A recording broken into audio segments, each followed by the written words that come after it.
Hey, good morning, everybody. It is great to see everybody this morning on this day. We're recording this live. My name is Jonathan Tribb. Welcome to our show.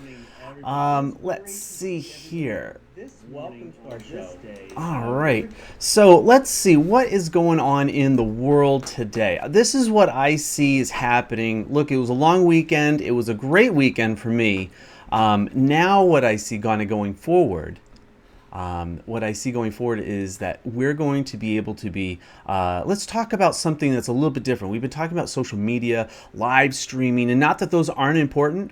I think let's kind of shift gears. Today I want to talk about the new content marketing. And I was sharing just before we started the show today. I think content marketing was a big, it still is a pretty big buzzword, but it felt like it was the word of 2015.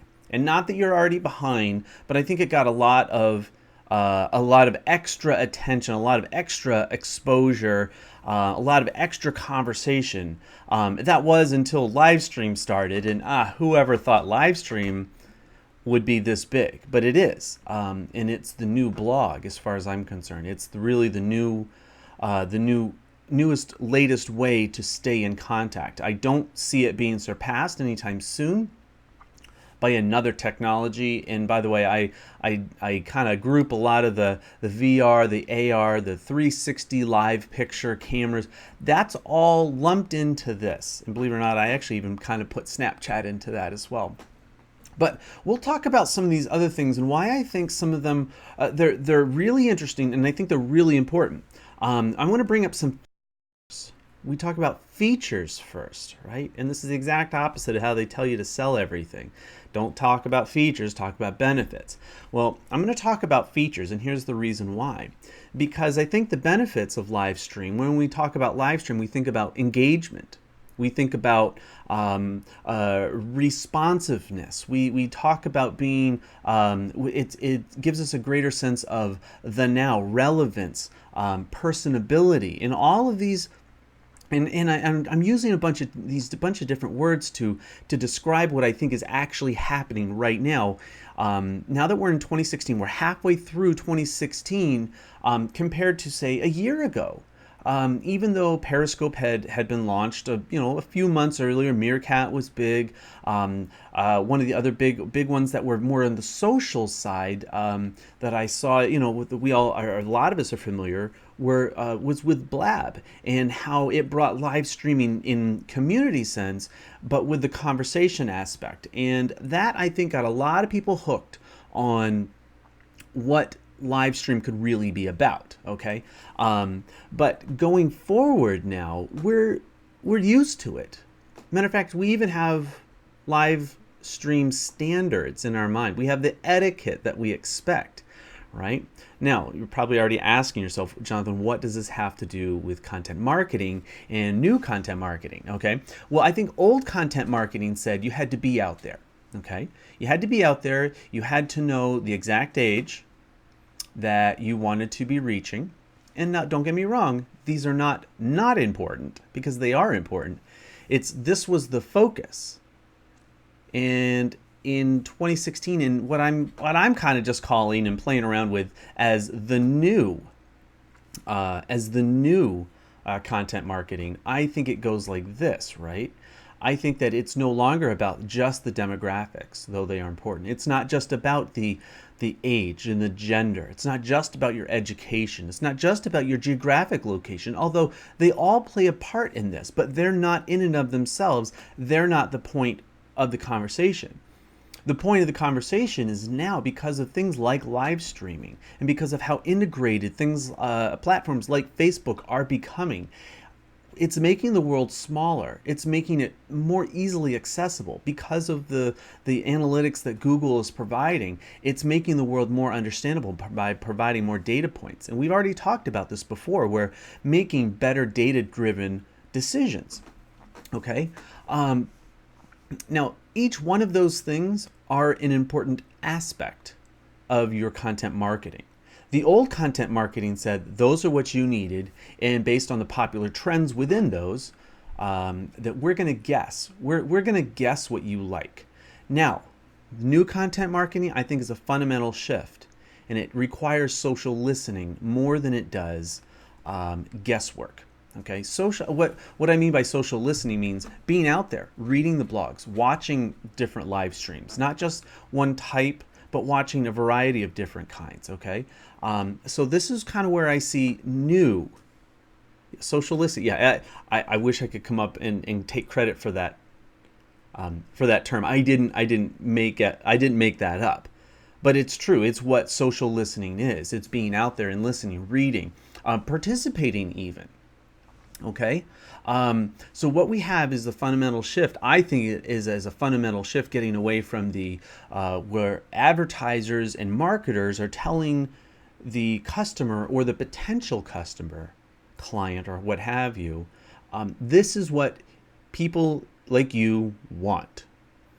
It's the other way around. The aspect of social listening, and with the much wider adoption of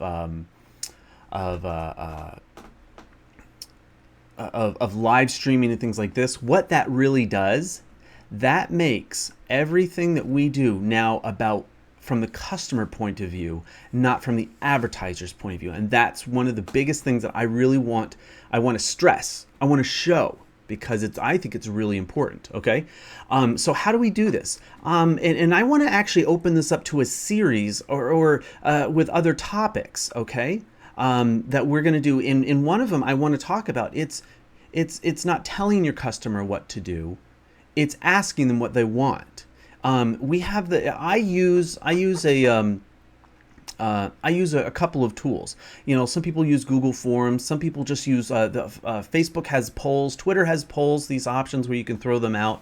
I think those are all really great tools. I think they're severely either ignored or underutilized. They're either ignored by the user base because they're probably not being approached the right way with it. They're saying, here, what do you think of this? Let's do this. If I gave you these two options, which would you take? And again, now we're back into the old model of focus groups and just the old-fashioned survey questions. Instead of actually listening to what they're already telling you, you go out, look at what's popular. Not just look at what's popular on Twitter. Look at what's popular in Pinterest. If you want a certain demographic, then do a search term and see what's coming up. See where people are hanging out. See what people are actually doing right now. I'm telling you, it will change the way your content marketing strategy goes forward. Hence the new content strategy. Okay? So, having said that, how many of you guys here in the live, because we're broadcasting this live from Huzzah, and you guys can come on over to that huzzah.io/Jonathan Tripp. That's how you'll get to this channel while we're recording this live. And I would encourage you, if you guys aren't, you can follow us on YouTube, or you can follow us on Facebook. And I would actually encourage you, if you haven't already, please feel free, join our Facebook group. And the easiest way to get there is actually over at group.jonathantripp.com. I'm going to try this today. I'm going to put out a survey. I'm going to put out a poll within the group. And it really is just for the group. I want to see a couple of things. I want to see it because I want to ask, where do you see content marketing going? And I'm going to start here. I want to ask those that are actually here in the chat, that are participating in the chat, that you guys see. And so, but thank you everybody that is here. Thank you for sharing this message out, and et cetera, et cetera. And I really appreciate it. So I'm really glad to see. So having said that, I do want to make sure that that we are sending this, that we are actually sharing this message out in a couple places. I think it's actually pretty fun when we do that, when we share the message out, when we share our show out. And thanks for those of you guys that were that kind of bear with us. We had a long weekend. We can take those. That the show, I usually don't broadcast on holidays and on weekends and stuff like that. So that's why we took this weekend off for that. All right. So having said that, the new content marketing versus maybe an old mindset. I think the fundamental shift comes down to asking your clients versus telling your clients. It's not just solely based on what we think a certain age demographic,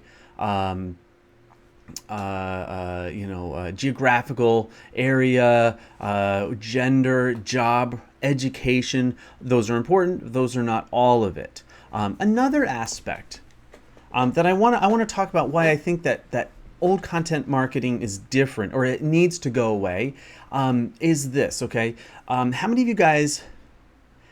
many of you that are watching this? And I don't mind seeing the numbers of what you guys think, or even just like a guess what you think.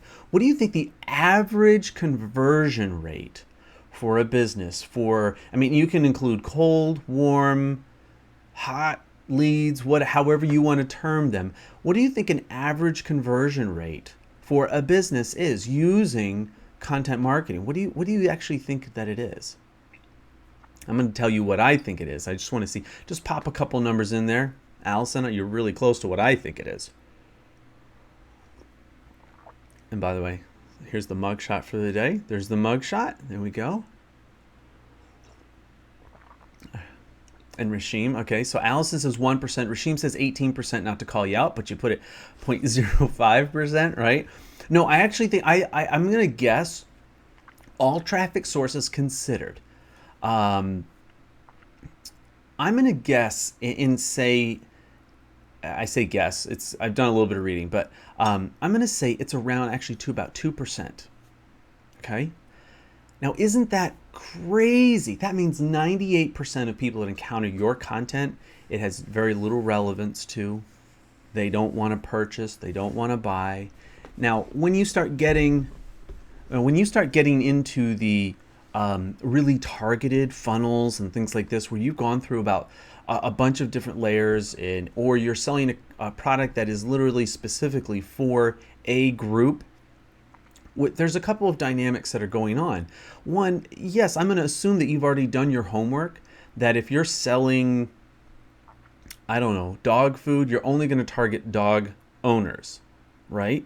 If you're selling women's shoes that are very small, and I say women's, but female shoes, right? That you're going to be probably targeting not the children, but moms, the ones that are probably actually going out and buying the shoes. So you target them. I mean, I see this all the time on children's television. None of the ads are for actually the children. They're all geared either to amp up the child or to suck in the parent. Okay? Thankfully, I don't actually get to watch a lot of television with my kids, but it's amazing when I see the power of it. Now, outside of that, but what about those that are not having such a specific product just that can only be used by a very small amount of people? That's not. Let's get into the business services. Let's get into the to wider appeal. You can say it could be things like being an advertising agency, a graphics designer. We could talk about a podcast or a blog, or we can. I mean, I would say this that the demographics get wider and wider, the broader your and the more universal your topic is, or your area is. So this is kind of where this is going, right? I see a lot of people that they comment and they say, oh, well, I'm not getting enough traffic. So what they feel is that they need to spend more money. And while there's truth to it, and we know that some platforms like Facebook want you to spend more money. Okay, they want you to spend more money just so you can get a broader reach. Okay, the old marketing says, you know what, let's just cut my budget, say 60-40, 50-50, and about half of that money will be just a complete and total utter waste of in our budget, because we'll get nothing. Okay, we're not going to get any feedback. We're not going to get any residuals. People aren't. These are ones they saw. They clicked on the ad, and then they saw whatever it was, the offer, and they're gone. You'll never see them again. As a matter of fact, they might even just like block you, like give you the mad face or the angry face on Facebook or something like that, right? So we have to basically double our advertising budget in order to get the end result that we're looking for, because we just figure it. But see, I think that with the new, and Terry, I would expect you to, and there's a couple other people, Allison, I would like to hear, what you guys are thinking as well. But with new data through Google, through the different analytics, you can actually really get right down to some really amazing nitty gritty where you can tell what it was about a certain blog that connected people. What about a certain live broadcast that had people watching the whole broadcast? What are they? You can get very specific, yeah, very, very specific data.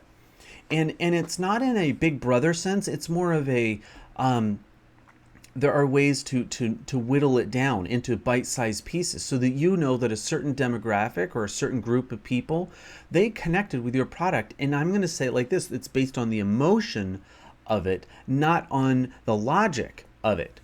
Old content was focused on, well, the buyer wants to solve this problem, so therefore they're going to, and they want the most logical explanation of, in this really great sales funnel that's super logical, and no buyer really buys out of the logic of it. They buy out of the emotion of it. So if you really want to know, then you're going to study things like, you're going to study the psychology of it, the emotion, the love aspect of what your consumer is looking for in your business or your product or your sales, whatever it is that you're promoting and offering. Once you know, once they know that, they're made that love connection, you understand how people are making their decisions based on love, I'm telling you, it's not going to be 1 or 2%. I would dare say it's going to be the 18, 20, 30, 40%. That's because that's the way that it works. You don't need to focus on 1 million people. I mean, unless you're like a super huge company. But my whole point really is you don't have to make your sales funnel as wide as a horizon. You can get right down into it, and you can be talking to really specific people, helping them reach and react emotionally to your product. And it's not manipulative, it's genuine because of that, and that's where the live stream comes in. That's where the current data, that's where the current things that you can talk about, things that just happened. That's why I think from now on with our show, I think I'm going to dedicate Fridays to like a week wrap up. Talking about maybe some of the things that we've talked about during the week, but also talk about some of the things that have kind of come up. It doesn't mean like day to day we won't kind of chat about some important things that have come up, but I think going forward, I think we're going to reserve some of the most of the week to having these real honest discussions and things like this, and then having a Friday as a really great wrap up. And it does, believe you me, if you wait for Friday, you're going to miss out on the week. That's not an escape, so don't ever anyone think that you can skip out Monday through Thursday and think you're going to get everything wrapped up on Friday. No, you're going to be mistaken.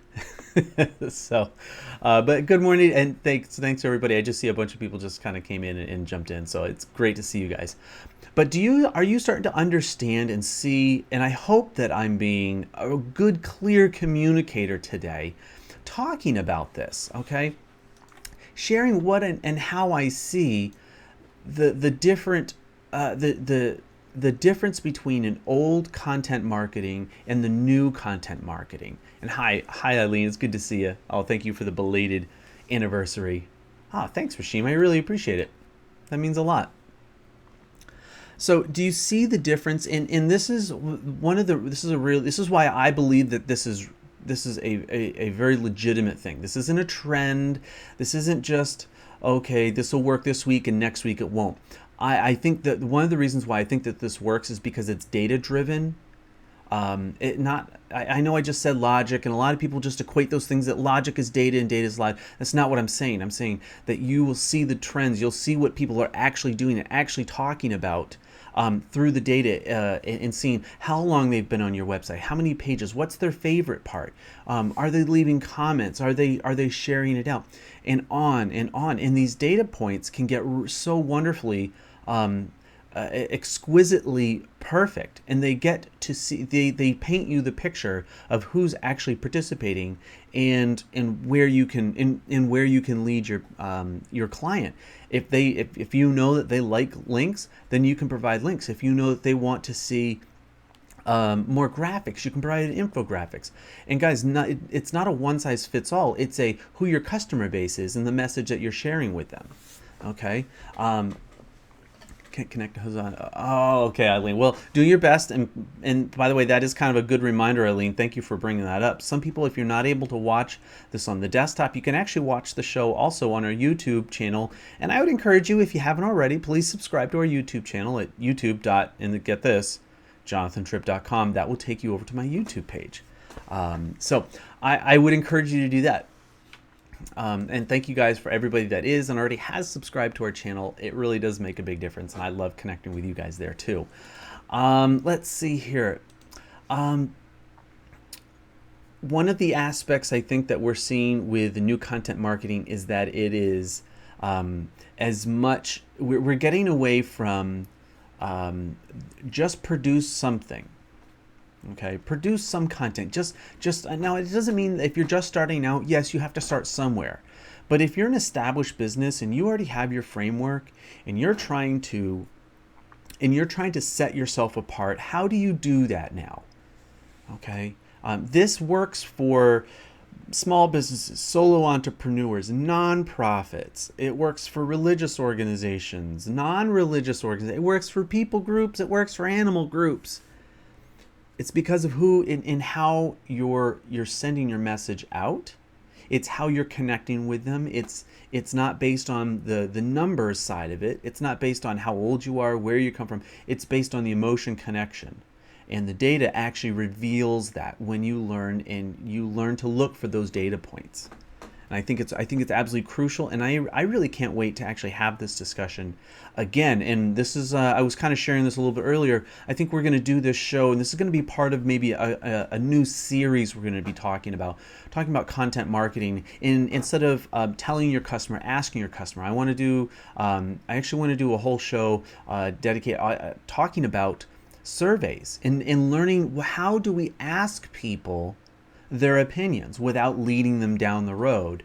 You ask their opinions to get their honest answer, because if you lead them to an answer that you want, then they're only going to go so far as they want, and you're going to end up with an empty sales funnel. All right, in the end of it, and you're not going to have the connection. People are not going to want to engage.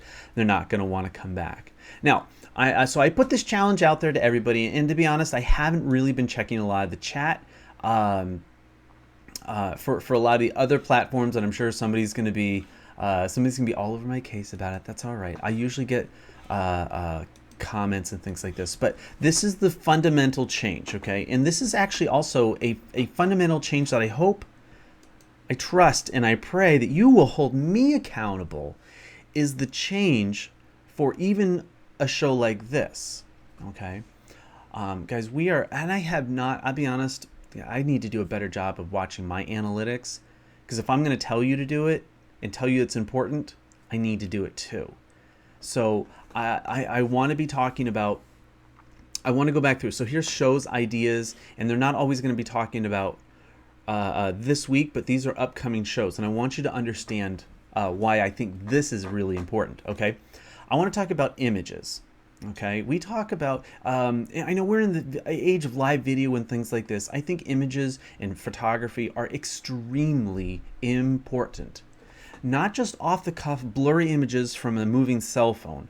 That's not what I'm talking about. I'm saying when you have a distilled image that gets and it connects emotionally, there are certain pictures, and I'm going to say this kind of jokingly, like when I see coffee, I get excited about coffee, right? You guys kind of know that about me, but there are other images that hit, and I see this all the time, but when I see certain images, it hits me. It literally makes me stop what I'm doing, and it makes me think about that subject. We'll put it that way.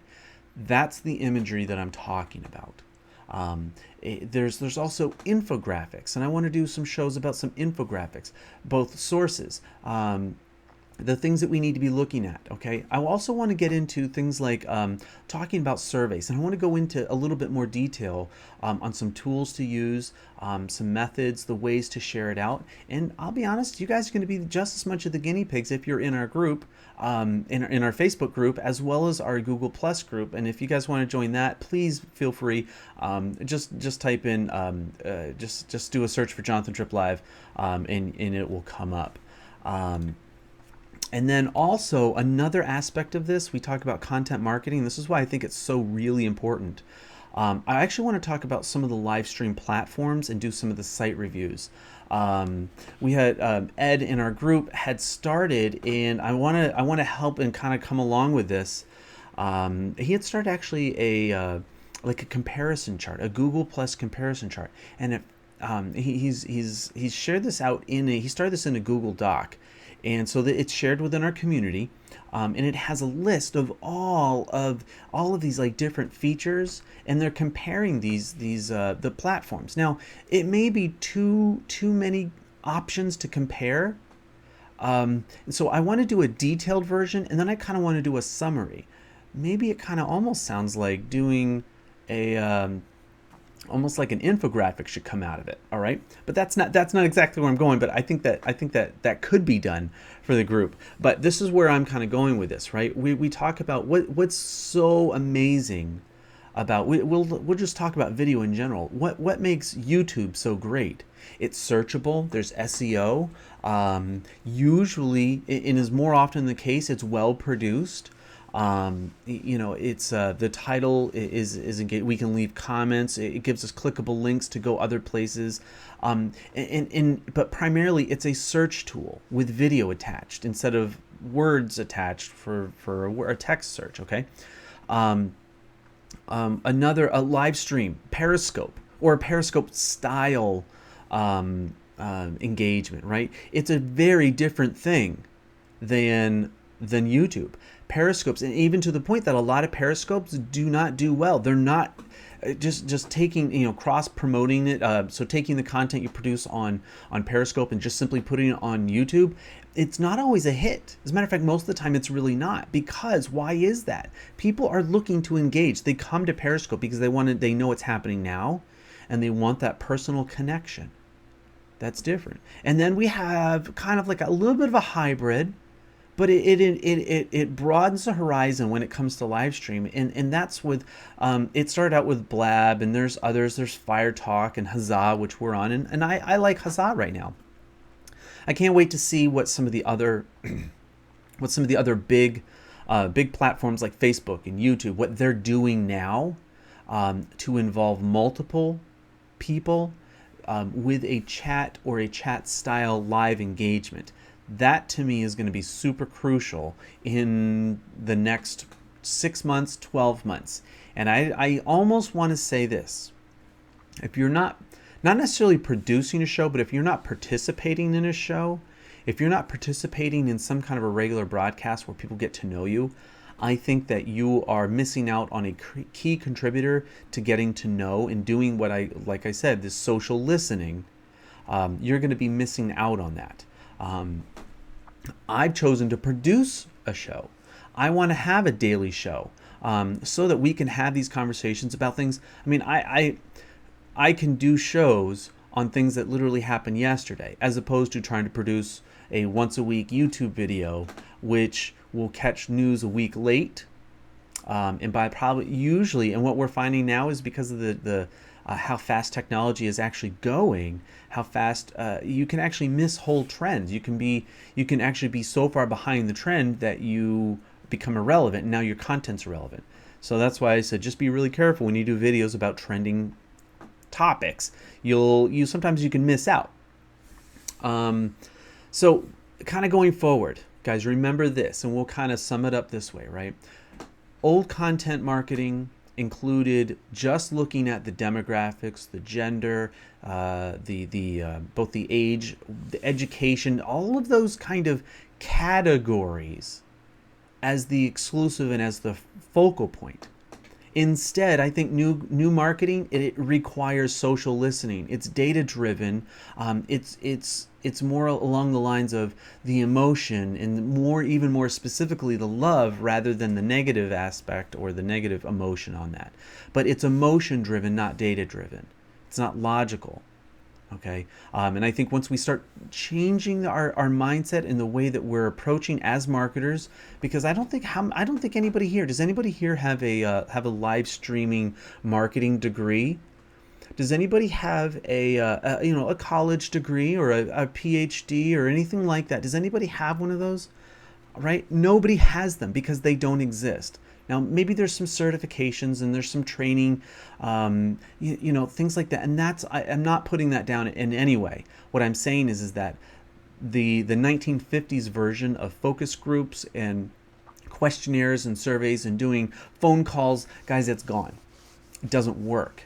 The technology and people's experience has moved on and their expectations have changed. And so you, as marketers, as business owners, or people that are looking to hire those to give you strategy and to be honest, consultation on how to market your business, you need to be thinking in those terms and asking those questions. And if you don't hear those things coming from that potential contractor, you just be aware.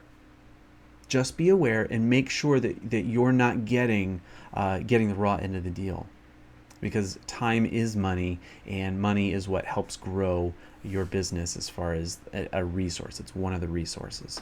So anyway, guys, I want to say thank you. And for those of you guys that are watching us on Facebook or YouTube or wherever else you guys are watching, I want to say this, guys. Thank you for joining us today. We're going to continue our discussion, and I'm going to kind of open this up a little bit to our group that's actually watching us live in Huzzah.